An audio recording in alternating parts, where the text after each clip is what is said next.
ठंड की मार की बात करेंगे। उत्तर भारत में कड़ाके की ठंड जारी है। ठिठुरन के साथ कोहरे ने अब मुश्किलें बढ़ा दी हैं। पश्चिमी यूपी के ज्यादातर हिस्सों में कोहरा छाया हुआ है। शीतलहर की वजह से तापमान में गिरावट है। दिल्ली एनसीआर में ठंड का कहर जारी है। लोग बेहाल हैं, परेशान हैं। कोहरे की वजह से यातायात प्रभावित हुआ है। सबसे ज्यादा असर रेल यातायात पर पड़ रहा है।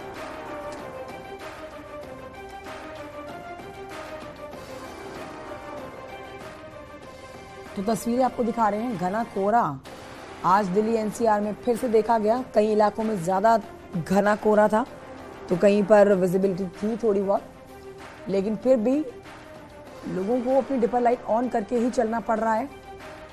और ऐसे में जगह जगह से दिल्ली एनसीआर की हर जगह से तस्वीरें आ रही हैं जहां लोग खुले आसमान के नीचे अलाव का सहारा ले रहे हैं।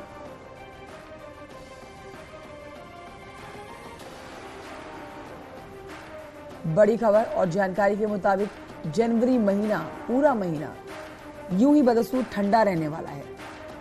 कड़ाके की ठंड के बीच में खासकर जो लोग ऑफिस जाने वाले हैं, बाहर निकलने को मजबूर हैं, उनको परेशानियों का सामना करना पड़ता है जब यातायात कोहरे से प्रभावित होता है।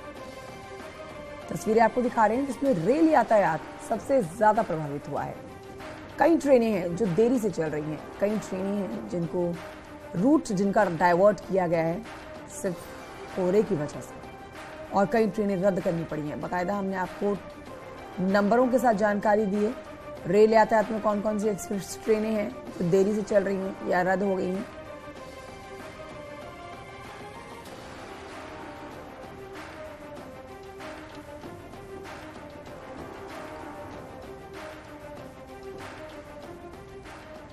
हमारे साथ हमारे दो सहयोगी जुड़ गए हैं इस समय, फराह दिल्ली से और संकेत हमारे साथ लखनऊ से इस समय मौजूद हैं।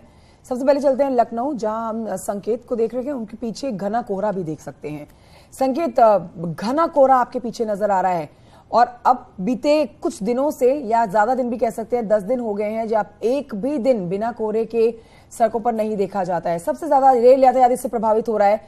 पूरे उत्तर प्रदेश में कड़ाके की ठंड है। लखनऊ से तस्वीरें दिखाइए, और क्या सड़कों पर लोग नजर आ रहे हैं या फिर नहीं?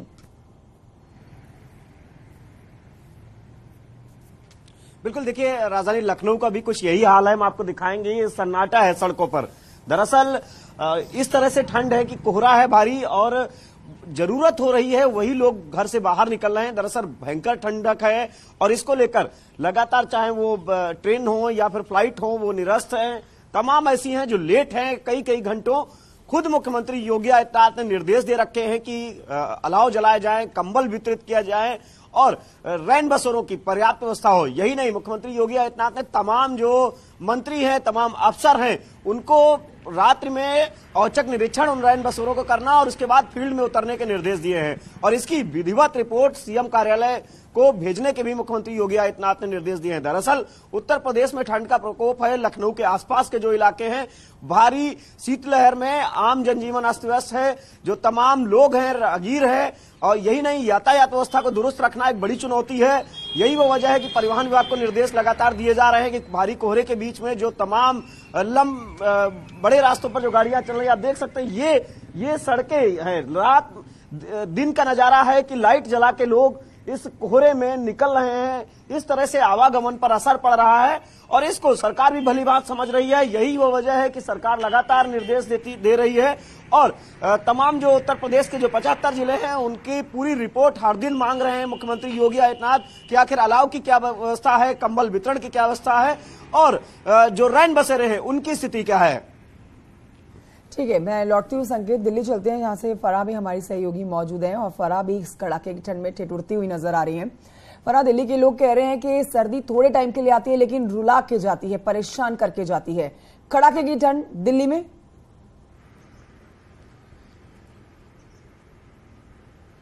जी बिल्कुल, जो इस बार जो सर्दी आई है और जिस सर्दी का सबको इंतजार था वो आ तो गई है, लेकिन वो सबको परेशान कर रही है। 10 सालों में तीसरी बार जो जनवरी है वो इतनी सर्द हुई है। और एक बार मैं आपको दिखाना चाहूंगी, आप कोहरे की तरफ देखिए कि किस तरीके से घना कोहरा जो है वो चारों ओर छाया हुआ है। और आज ऑरेंज अलर्ट जो है वो जारी किया गया है। ये येलो अलर्ट से ज्यादा गंभीर होता है और लोगों को भी साफ तौर पर ये बता दिया गया है कि अगर आप घर से निकल रहे हैं तो पूरी तैयारी के साथ निकले। देखिए, अगर आज हम सफदरजंग की बात करें तो 1.9 डिग्री जो लोएस्ट टेम्परेचर है वो सीजन का देखा गया है, रिकॉर्ड हुआ है। आया नगर का भी 2.8 है और अभी ये माना जा रहा है कि आज मौसम विभाग के अनुसार 3 डिग्री जो है न्यूनतम तापमान बने रहने की संभावना और अधिकतम तापमान जो है वो 16 डिग्री बना रहेगा।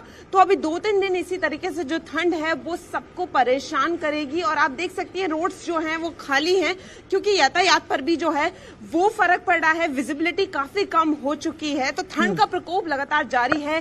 कई राज्यों में इसी तरीके से शीतलहर की संभावना है और लोगों को ये समझाया गया है कि जब तक ज्यादा जरूरी नहीं है तो मॉर्निंग वॉक ना करें, ना निकले, क्योंकि देखिए हवा भी जो है वो खराब श्रेणी में है और ठंड का भी सितम जारी है। तो ये दोनों चीजें डबल अटैक की तरह हैं और जिस तरीके से ठंड बढ़ रही है लोगों को परेशानियां भी हो रही हैं, चाहे वो अगर हम हार्ट अटैक की बात करें, तमाम बीमारियों की बात करें तो वो लगातार देखने को मिल रही हैं। तो ठंड अब लोगों को दिक्कत देने लगी और हर कोई ठंड से बचाव कर रहा है और इसलिए बचाव करना जरूरी हो गया है क्योंकि ये वक्त ऐसा है, इसमें ज्यादा वायरल इन्फेक्शन हो रहे हैं, तबीयत खराब हो रही है और मौसम विभाग ने भी साफ कर दिया है कि अभी 2-3 दिन ऐसे ही जो है वो तापमान रहने वाला और उसके बाद धीरे धीरे जो है वो सुधार आ जाएगा और उसके बाद थोड़ी ठंड कम हो जाएगी। तो जैसे हम कहते हैं ना कि दिल्ली की जो सर्दी है वो बहुत मशहूर है, तो वो सर्दी अभी देखने को मिल रही है। और जैसे मैं बता रही थी 10 सालों में ये तीसरी बार हुआ है कि इतनी सर्दी पड़ी और जनवरी में इतना तापमान देखने को मिला है कि 1.9 जो है वो रिकॉर्ड किया गया है लोएस्ट टेम्परेचर। ठीक है, मैं फराह लौटती हूँ आपके पास। दिल्ली सरकार की तरफ से क्या कुछ व्यवस्थाएं की गई हैं उन लोगों के लिए, खासतौर पर जो बाहर रहते हैं, जिनके अपने पास घर नहीं है या फिर जो शेल्टर होम या फिर रैन बसेरों में जाके रहते हैं। मैं लौटूंगी, इसी पर पहले जानकारी लेते हैं। उत्तर प्रदेश की राजधानी लखनऊ से हमारे साथ संकेत जुड़े हैं। संकेत, हम यहाँ पर योगी सरकार के अगर व्यवस्थाओं की बात करें तो उसकी तारीफ की जा रही है कि कई जगहों पर जो बंदोबस्त किए हैं कोहरे या फिर ठंड में आए हुए लोगों के लिए, उनकी सराहना हो रही है। किस तरह से अब लोग आगे बढ़ती हुई ठंड से परेशान ना हो उसके लिए और बंदोबस्त योगी सरकार की तरफ से किए जाएंगे?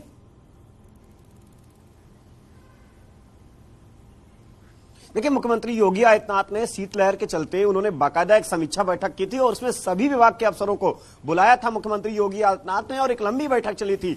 उसमें मुख्यमंत्री योगी आदित्यनाथ ने यातायात से लगा के तमाम तरह के स्पष्ट निर्देश दिए थे, प्रशासन के अफसरों को निर्देश दिए थे कि कंबल का वितरण कराया जाए और दूसरी तरफ अलाव की व्यवस्था कराई जाए हर जगह जगह पर और रैन बसेरों की व्यवस्था दुरुस्त की जाए। मुख्यमंत्री योगी आदित्यनाथ खुद भी रात में गोरखपुर में निकले थे सड़कों पर और वहां पर उन्होंने निरीक्षण किया था रैन बसेरों का कि आखिर रैन बसेरों की स्थिति क्या है, कंबल का वितरण किया था।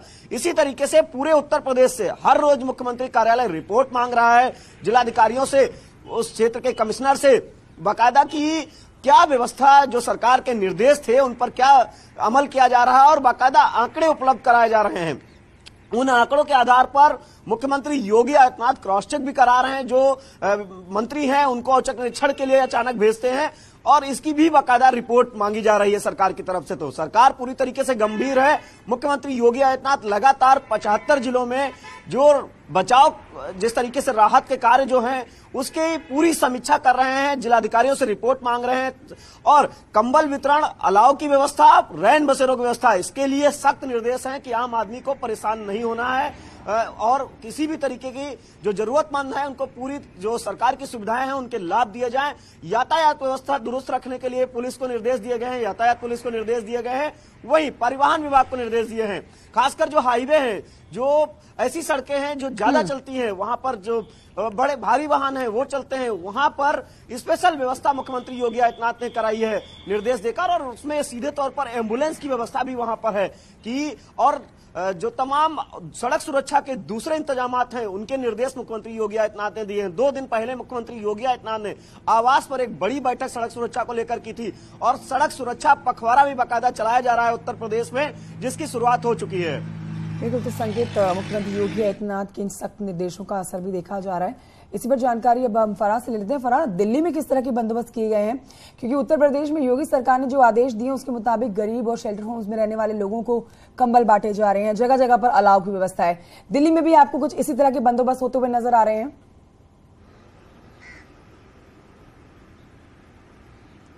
जी देखिए कंचन, अगर दिल्ली की बात की जाए तो दिल्ली में भी जो है व्यवस्था जरूर की गई है। कई जगह रैन बसेरा का जो है वो इंतजाम भी किया गया है, लेकिन इस वक्त जहां मैं मौजूद हूं यहाँ पर जो लोग हैं वो ठंड को सहने के लिए मजबूर हो गए हैं। यहाँ पर लोगों के पास ना अलॉय है, ना वो आग जला सकते हैं, कोई इंतजाम यहाँ पर नहीं है।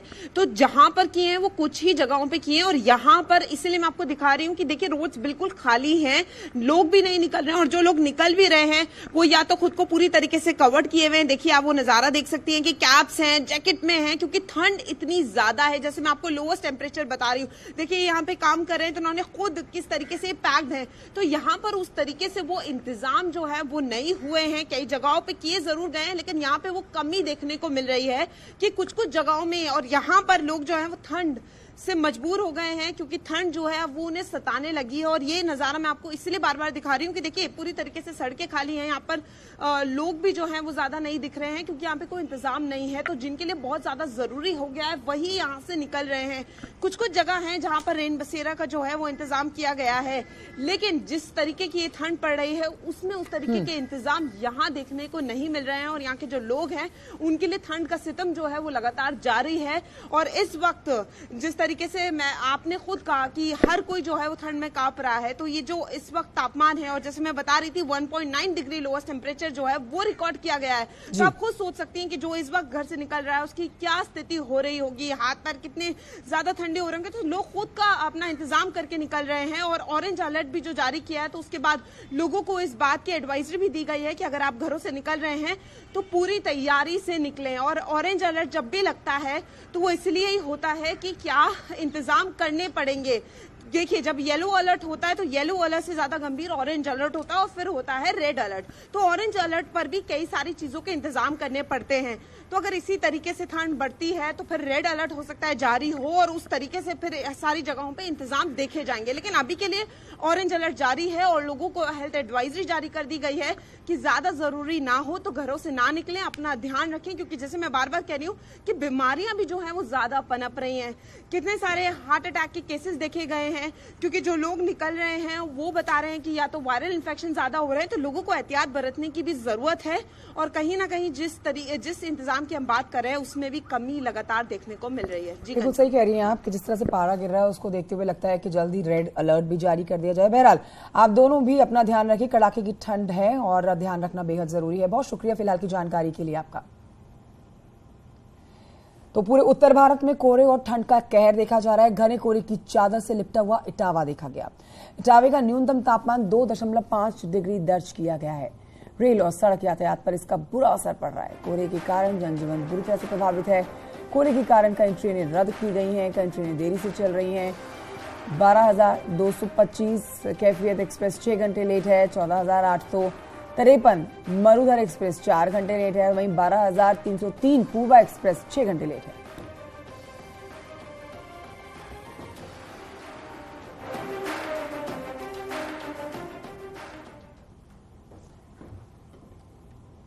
तो वहीं इटावा के बाद अब देवरिया जिले की बात करते हैं, जहां पर भीषण ठंड का कहर देखा जा रहा है। आम जनजीवन इससे सबसे ज्यादा प्रभावित है, लेकिन सबसे खराब हालत देवरिया सदर रेलवे स्टेशन की बनी हुई है। स्टेशन परिसर की तस्वीरें हम आपको दिखा रहे हैं।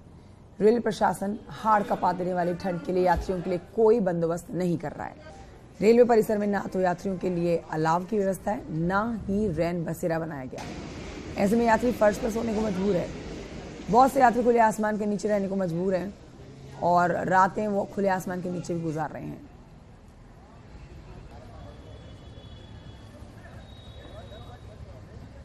हम सीवान से आ रहे हैं, हमें जाना है गुजरात, और यहाँ पर बहुत ठंडा लग रहा है, और ठंडा का कुछ भी कोई व्यवस्था नहीं है।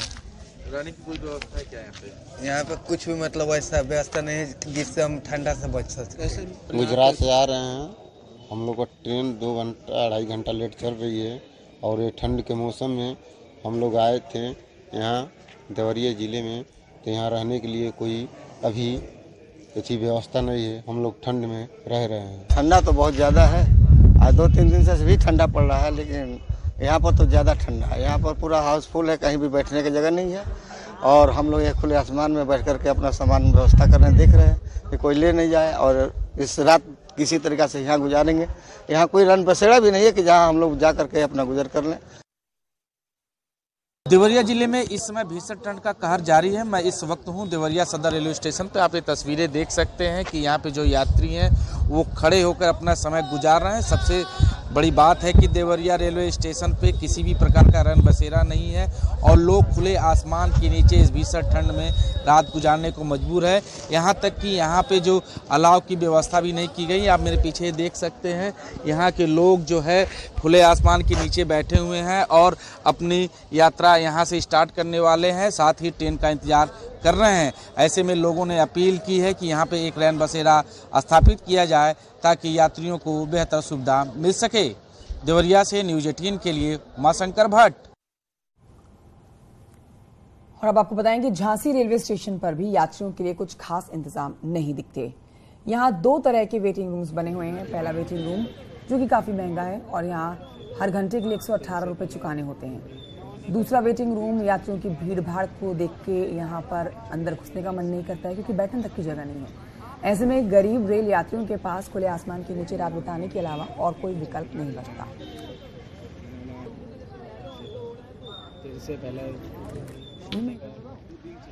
हवाई अड्डों की तर्ज पर यात्रियों के लिए वेटिंग रूम बनाए जा रहे हैं। उनका किराया 100 रुपये घंटे से लेकर 50 रुपये घंटे तक है।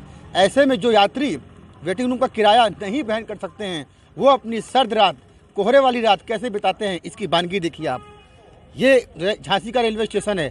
एक बार आप सब पहले दिखाइए, सामने देखिए रेलवे स्टेशन का जो बोर्ड है, साइन बोर्ड लगा हुआ है।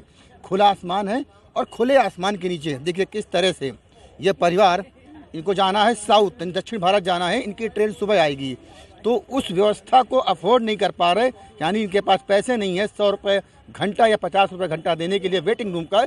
इसके लिए खुले आसमान के नीचे इन्होंने ठंडी फर्श को अपना बिस्तरा बनाया और खुले आसमान को छत बनाई। तो जिस व्यवस्था को लेकर रेलवे स्टेशन को मजबूत किया जा रहा है, क्या वो व्यवस्था गरीब यात्रियों के लिए सूट कर रही है, ये सही साबित हो रही है। अश्विनी मिश्रा, न्यूज़ 18, झांसी। कासगंज में घने कोहरे के चलते एक कार पेड़ से टकरा गई है और इस हादसे में एक महिला के साथ कुल मिलाकर 4 लोगों की मौके पर दर्दनाक मौत हो गई है।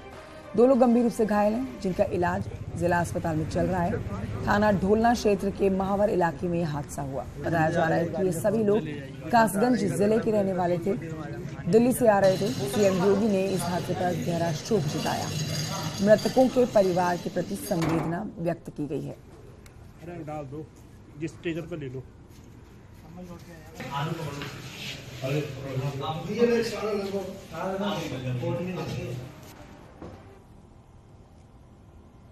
एक छोटे से ब्रेक के लिए यहाँ रुकना होगा, कहीं मत जाइए, जल्द लौट रहे हैं।